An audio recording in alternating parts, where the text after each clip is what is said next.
ఇది పద్మవ్యూహమే. కానీ అభిమన్యుల ప్రతిసారి ఓడిపోయే కాలం కాదు. అభిమన్యుడు ఓడిపోతే రివెంజ్ తీర్చుకోవడానికి అర్జున్ ఉన్నాడు. కానీ నువ్వు ఓడిపోతే ఆ పూర్తి రెస్పాన్సిబిలిటీ నీదే అవుతుంది. మీరు ఈ ప్రపంచాన్ని వదిలేసి ముందుకు వెళ్ళండి. ప్రపంచం ఎప్పుడు మనల్ని అంటూనే ఉంటుంది. అవన్నీ వదిలేసి ముందుకు కదిలి గొడ్డులా కష్టపడండి. ఈ జీవితంలో అసలైన యుద్ధం మీతో మీరు చేస్తున్నదే. అందుకే మిమ్మల్ని మీరు గౌరవించడం నేర్చుకోండి.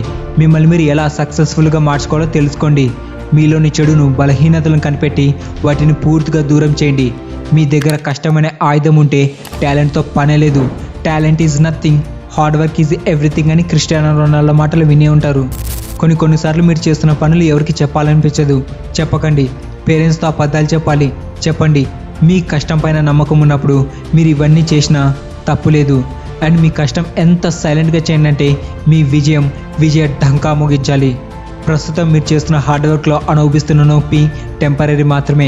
కానీ మీరు పెంచుకుంటున్న బలం పర్మనెంట్గా ఉంటుందని గుర్తుంచుకోండి. మీరు పడుతున్న కష్టాన్ని ఎప్పుడూ బరువుగా భావించకండి. ఇప్పుడు మిమ్మల్ని మీరు గ్రైండ్ చేసుకోవడం, చెమటలు పట్టించడం, సాక్రిఫైస్ చేయడం, ఇవన్నీ మీరు అనుకున్న అద్భుతమైన భవిష్యత్తుని నిర్మిస్తాయి. ఇది కష్టమే, కానీ విలువైనది ఏది సులభంగా రాదు. ఇప్పటికి మీరు చేస్తున్నది కష్టం అనిపిస్తే ఒక్కసారి మీ తల్లిదండ్రుల వైపు చూడండి. వాళ్ళు పడుతున్న కష్టం ముందు మీ కష్టం చాలా చిన్నది. నాకు బాగా గుర్తు, నేను ఇంటర్ చదువుతున్నప్పుడు మా క్లాస్మేట్ వాళ్ళ నాన్న చెప్పులు లేకుండా కాలేజీకి తన కొడుకుని చూడడానికి వచ్చేవారు. అతని కాళ్ళు చాలా మురిగ్గా దెబ్బలు తగిలి ఉండేవి.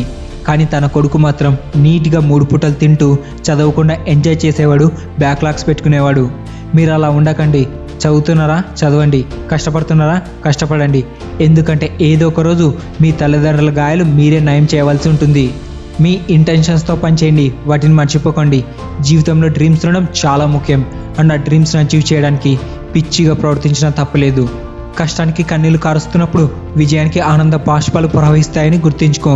కష్టమనే వాకిలి దాటితేనే గెలుపనే ఆనందాన్ని ఆహ్వానించగలవు. మీరు ఏం చేయాలనుకున్నా ఇప్పుడే చేయండి. రేపటి కోసం వెయిట్ చేయకండి. అండ్ ఇదే ఆ రోజు, నువ్వు నిన్న ఎదురు చూసిన రోజు. మీ లైఫ్ ఇప్పుడు సరిగా నడకపోవచ్చు, మీ కంఫర్ట్ జోన్లో ఉండవచ్చు, ఏం చేయాలో అర్థం కాదు. ఇప్పటికిప్పుడే అనుకోవాలి ఎలాంటి డెసిషన్ తీసుకోవాలంటే. ఈ ప్రపంచంలో ఏదో అద్భుతమైనది జరగబోతుందని విశ్వంలో ఒక స్వరం వినిపించాలి. అందుకే కష్టానికి తల వంచు. ఆల్బర్ట్ ఐన్స్టీన్ ఒక మంచి లైన్ చెప్పారు, నీ జీవితంలో నువ్వు బలహీనంగా ఉన్నావని అలా ఎప్పుడు అనుకోకు. ఇక్కడ నుండి ఎక్కడికైనా వెళ్ళడానికి కొంచెం టైం పడుతుంది. విజయం దాని గమ్యం కంటే దాని ప్రయాణం గురించే ఎక్కువ శ్రద్ధ చూపుతుంది. ఎవరొక రోజులో ఇక్కడ గమ్యాన్ని చేరుకోలేదు. విజయం సాధించాలంటే ప్రతిరోజు కష్టపడి పని చేయాలి. ఒకవేళ జీవితంలో నీకు ఏదైనా ఉంటే అది మీ పనికి అడ్డొస్తుంటే దాన్ని నువ్వు వదిలిపెట్టాల్సి ఉంటుంది. సక్సెస్ కోసం గమ్యాన్ని చేరుకోవడానికి ఇంతైనా సాక్రిఫైస్ చేయాలి. గమ్యం ఎప్పుడు దూరంగా ఉండదు, పక్కనే ఉంటుంది. ప్రతిరోజు కష్టపడి పని చేసేవాళ్ళు ఎప్పుడు తమ హృదయంలో దీనిని అనుభవిస్తారు. ఫైనల్లీ మిమ్మల్ని మీరు బలహీనులుగా చూసుకోకుండా మీ ప్రయాణం చేస్తూ ఉండండి. మీ లోపాలను చూడకుండా మీ బలహీనతలను సరిచేసుకొని ముందుకు సాగండి.